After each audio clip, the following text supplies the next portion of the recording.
The framers really assumed that there would be presidents operating in good faith with the best interests of the country who were in this powerful seat. That seems a little quaint. It does seem a little quaint right now.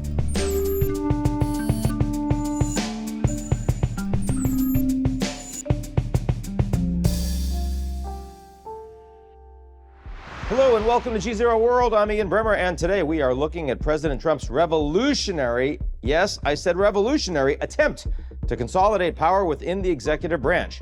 Because two things can be true at the same time. Number one, every president tests the limits of presidential authority. Number two, no president has tested those limits quite like Donald John Trump. Just this week, for instance, President Trump's decision to deploy National Guard troops to quell LA protests had critics and constitutional scholars up in arms. Nor has any president in modern history enjoyed a Congress as aligned with his agenda and acquiescent to his authority as this one. So that leaves a particularly important constitutional check on President Trump's authority, the courts. Joining me to discuss the health of America's judicial branch in the Trump 2.0 era and to preview some important Supreme Court rulings to come, Yale Law School's Emily Bazelon. But first, a word from the folks who help us keep the lights on. Funding for GZERO World is provided by our lead sponsor, Prologis, and by Cox, a family of businesses. Additional funding provided by Jerry and Mary Joy Stead, Carnegie Corporation of New York, and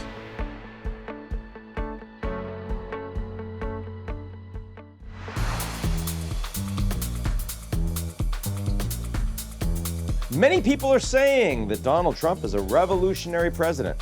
One of those many people is, of course, the Donald himself. 250 years after the first patriots stood and fought at Lexington and Concord, we're in the midst of another kind of revolution, a revolution of winning and a revolution of common sense. Common sense. Another one of those many people is me. But I think President Trump is being far too modest. Yes, you heard that right. His revolution goes beyond just common sense and winning. Trump 2.0 has the potential to transform American governance at a more fundamental level by removing meaningful checks on executive authority. But will the revolution succeed? It will come down to the fate of those institutions President Trump is trying to defang. So let's look at which institutions are holding, which have already broken, and which remain in play. First, to what's holding. Our king-hating founders envisioned a decentralized government that gave the states significant power. Your civics teacher called it federalism. And as of today, we've seen relatively little federal interference in state governance. Recent news out of Los Angeles notwithstanding. And the military, though led by a politically aligned secretary, remains resistant to unlawful orders. Most importantly, the judiciary remains independent. Lower courts have struck down volley after volley of executive orders, and the Supreme Court has pushed back on White House overreach, including recent rulings on tariffs and immigration. Now to what's broken, the legislative branch. Congress no longer functions as a check on the presidency. Impeachment has become political theater, not a constraint. The GOP is now a vehicle for Trump, not a party with internal dissent. And Democrats, remember them, are in total disarray. Gone is any form of meaningful ethical oversight of the Trump administration. The founders envisioned Congress as the first branch among equals. Just a few months into Trump's second term, it's become the first branch to break. And finally, what remains in play? Keep an eye on the power ministries, the Department of Justice, the FBI, the IRS. They're facing internal purges and external pressure to serve political aims. Don't expect them to open any significant investigations against the executive or its allies. Also keep an eye on the health of U.S. elections, still free and fair, but increasingly viewed as corrupt, which makes them a growing target for political interference. And remember, just because an institution is currently holding strong, that doesn't mean that it will hold indefinitely. And that brings me back to the judiciary. Setting aside one highly publicized exception, the Trump administration has continued to follow Supreme Court rulings, and I see no immediate indication of that changing. Like I said, it's early days. What happens once President Trump, the self-described revolutionary of winning, gets tired of losing in court?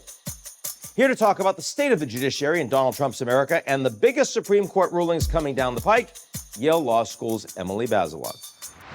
Emily Bazelon, welcome back to GZERO World. Thanks for having me. I feel like the judiciary in the United States, an issue where you have a fair amount of expertise, is one of the things that seems to be standing comparatively strong right now. Am I too optimistic about that? No, I think you're right. Most of the action thus far has been in the district courts all across the country. So we're talking about hundreds of judges reviewing requests for emergency relief from Trump's executive orders. And for the most part, I think they have been trying to apply the law fairly. Most, but not all of the decisions in these cases have gone against the government. I would argue that's because the Trump administration is doing extraordinary things, many of which are illegal. There have been rulings against the government from judges who Trump appointed, which he's very angry about. But if you think about our separation of powers and the independence of the courts, is actually a really good sign that judges are trying to apply the law regardless of who appointed them. Yeah, I mean, you got a 9-0 ruling in the Supreme Court, 9-0 against Trump. And you got to think Alito, like Clarence Thomas, right? Saying, no, you actually can't just send this guy to El Salvador.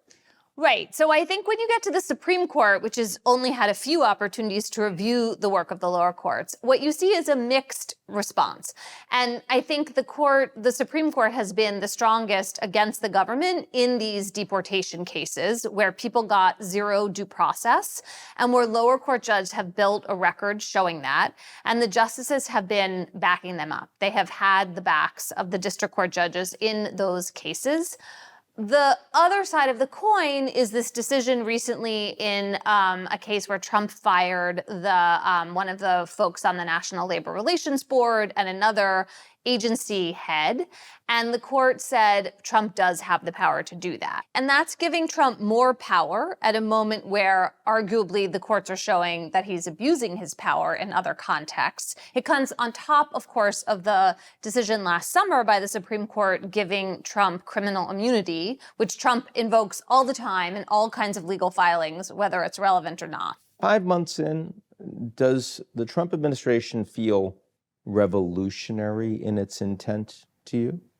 I mean, it feels unbounded and unprecedented and an extraordinary use of executive authority and power, and a theory, at least rhetorically, including from Trump himself, which makes it unclear whether he really respects the independence of the courts. So when you go back to the Constitution and separation of powers and the idea that it is the role of the courts to say what the law is, I think at least in terms of his rhetoric, and then some of the actions disobeying lower court orders, that the president is really threatening that structure. Presidents have respected court orders since the founding. So to mess around with that at all, which the administration has done in several of the deportation cases, again, that's a very big deal.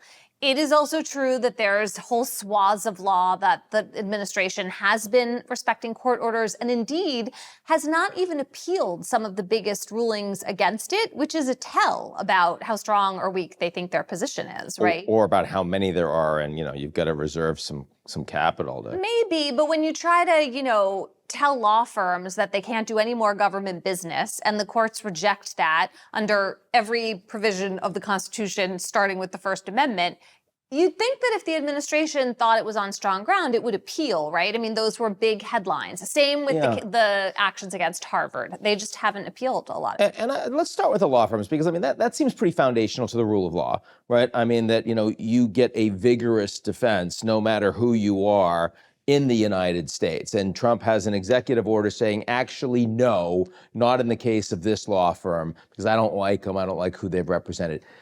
What do you think? Because to me, and I'm not a legal expert at all, it seemed as if that was on its face going to be rejected by any justice in the country. What do you think motivates an executive order like that? Well, first of all, it's vindictive. It sends a message. Even if they lose in court, arguably they have chilled business for these firms, right? Because they're sending this incredibly loud and clear message. We don't like this law firm. If you do government business, maybe you're going to think twice before you hire the lawyers who work for that law firm. So I think that's one reason. And I think there's a lot of just pure vindictive revenge taking going on with some of these orders and just pushing to see what they can get away with. How far can they go? And as you've said, I mean, at the beginning, there was a Trump administration view that, well, a lot of these judges, federal judges, they're activist judges, they're liberal judges, they're people, look at what they've done in all of these other cases. You can see that they have a bias. And many of these judges do indeed have biases, right? We've seen that. But when there are judges that were appointed by Trump himself, right? I mean, like the recent trade case, 3 judges on this federal trade court, and they all vote unanimously against the Trump administration. And then Trump goes after the Federalist Society for appointing or suggesting the appointment, I should say, one of the justices. How does that play? Well, I think that was, again, really a big deal. Trump was having a beef with the Federalist Society basically because he blames the Federalist Society, deeply conservative arm of the conservative legal movement, for judges not ruling his way. In other words, his view of the judges are that they are supposed to do his bidding, right? They're Trump judges. At least the ones that he appointed, yes. Yes. And so then you see him nominate to the Court of Appeals Emile Beauvais, who was Trump's personal lawyer, now top official in the Justice Department. And Trump's announcement says that Beauvais is going to make America great again. In other words, it's an explicit statement that Trump expects this judge to be a MAGA judge. That is to be a political appointee. That is shocking. That is not how presidents have ever talked about the judiciary. And the idea that you respect the independence, that you understand that there's something called law, which is different from something called politics. And, you know, in the past, you can argue that judges have not followed the law, that they seem in some way biased, like you just said, but that is different from explicitly hiring them in order that they would perform in that way. Now, Matt Gaetz, of course, was originally nominated to lead the Department of Justice. That was quite spectacularly rejected by some of Trump's own party members. He had to withdraw. Ended up with Pam Bondi. What do you think about that appointment in terms of action so far, precedented, not precedented, in the context that you've just been talking? You know, Bondi has been really clear that she sees the Justice Department as an arm of the president. And she has been very willing to weaponize it against Trump's enemies. She says that she sees her job, again, as doing the president's bidding. And since Watergate, we have not had that kind of conduct from an attorney general of the United States. There has been this idea, and it's been codified in Justice Department rules. It's not like just some vague norm out there. There has been this real commitment from the Justice Department to have distance from the president, independence. So you don't have people from the White House calling up and telling the attorney general who to prosecute. In this administration, you 100% have that. I mean, we don't even remark upon it all the time anymore because it's becoming common. And so that is a real breach with the past Department of Attorney Generals and the way the Justice Department has functioned, somewhat importantly independent from the White House. So let's talk about the Supreme Court briefly. It does appear that President Trump thinks, or at least acts differently about the rulings of the Supreme Court, hasn't challenged their legitimacy, hasn't said that they're a bunch of activists, hasn't gone certainly after his own appointees the way he has with the lower level courts. Do you buy that, and do you think it's likely to stand up? I think it's true so far. He's been making that distinction. But I think the basic point is that I don't think one should take a lot of solace in the idea that, Trump is promising to obey the Supreme Court, because almost every case in the country does not go all the way up to the Supreme Court. Lower court judges are crucial to the system operating. And I think also it's early days. And you could argue that part of what Trump is doing right now is testing the waters to see how much strain he can put on these basic pillars of the democracy and how people are going to respond. And so if we're kind of blasé about the challenge to lower court judges, does that just give him more free rein to eventually try the same kinds of moves against the Supreme Court? Of all things coming down the pike soon for the Supreme Court, birthright citizenship is a big one. And so far, at least, the justices seem potentially divided on this issue. Talk about what you expect. So there's two things happening in this case. One is the merits. Can Trump order an end to birthright citizenship? On that question, the justices actually seem united. None of them wanted to defend Trump's order. However, they are almost certainly not going to reach the merits of that question this June. What is much more likely is they are going to rule on this procedural question about whether district courts can continue to issue what we call nationwide injunctions, these orders where one judge in one courtroom says for the whole country, no, you can't do that, or yes, you can do that. Which does, on its face, seem kind of excessive, right? It does seem like a lot of power to give one district court judge. To give every district court judge. To give every district court judge. And it means that if you find one who's sympathetic, then you win, or at least you get to block the government from doing something temporarily, right? So one way to think about this question is, if the president orders something, do we want the default to be that that order goes into effect? We live with it.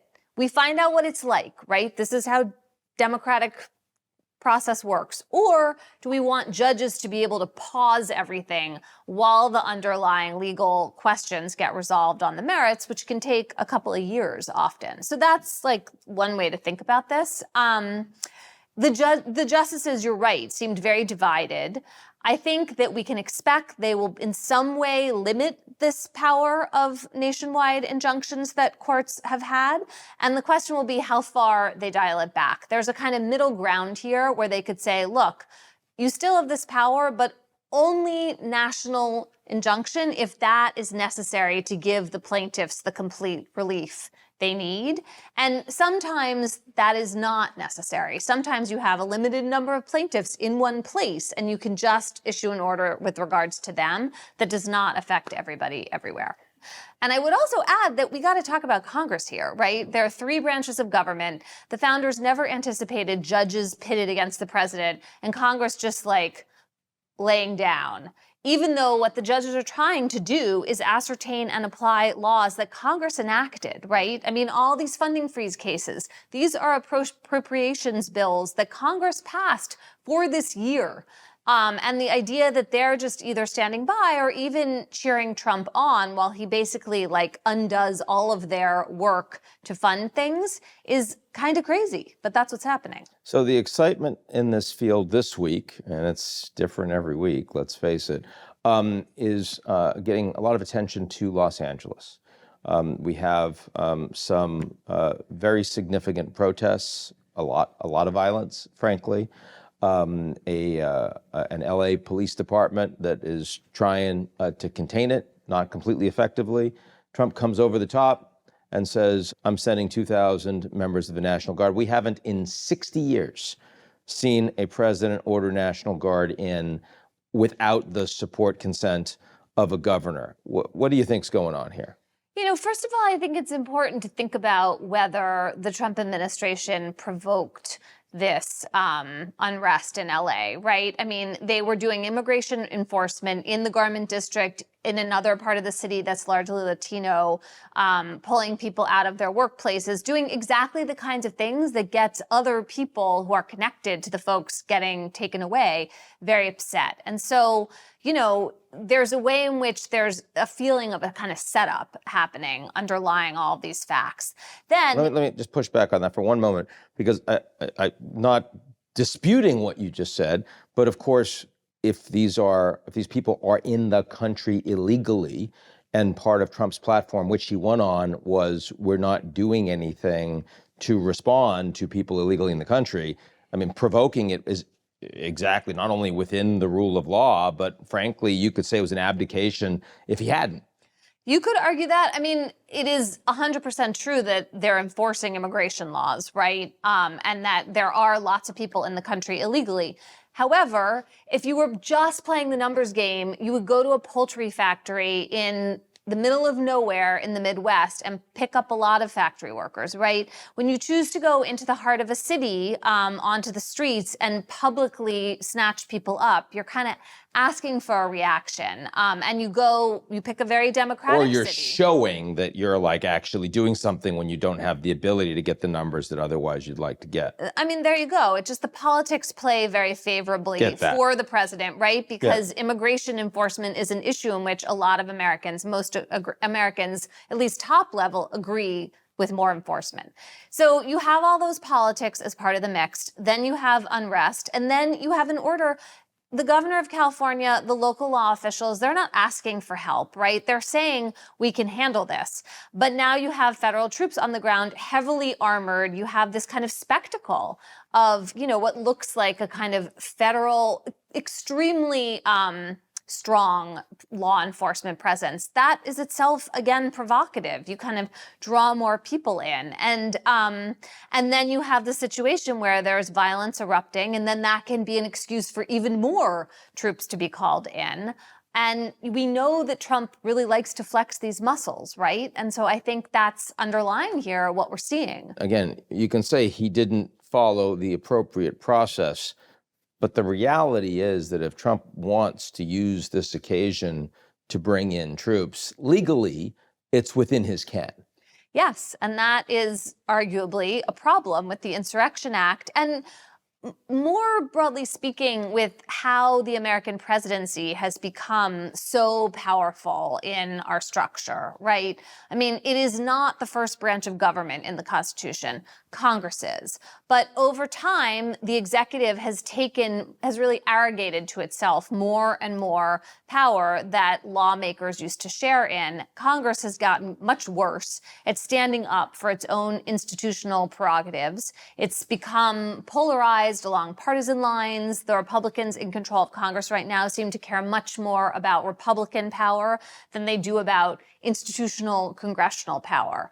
And so what you see here is one manifestation of extraordinary executive power. And, the framers really, I think, assumed that there would be presidents operating in good faith with the best interests of the country who were in this powerful seat. That seems a little quaint. It does seem a little quaint right now, especially because, as I was trying to say before, the structure they set up had more checks and balances in it than ours really does. And I think that, unfortunately, the Insurrection Act and the possibility of it being invoked is evidence of that. No, which is why you wanted to bring us back to Congress, because that's a major check and balance that clearly just does not function. Impeachment does not function. These have become political tools, right? Not an actual check on the executive. Yeah, and it's really important to remember that, right? Because if one of the three legs of the stool just kind of disappears, we sort of forget about it. Whereas they're really important to the structure. When they,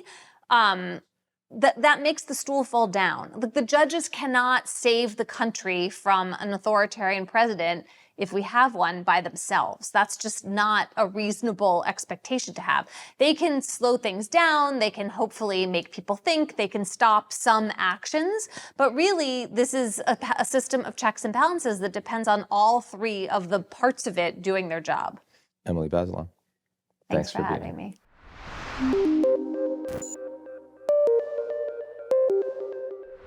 That's our show this week. Come back next week, and if you like what you've seen, or even if you don't, but you want to remove any and all constitutional checks to your personal power, why don't you take a moment and sign up for our most excellent newsletter. It's called GZERO Daily. Funding for GZERO World is provided by our lead sponsor, Prologis, and by Cox, a family of businesses. Additional funding provided by Jerry and Mary Joy Stead, Carnegie Corporation of New York, and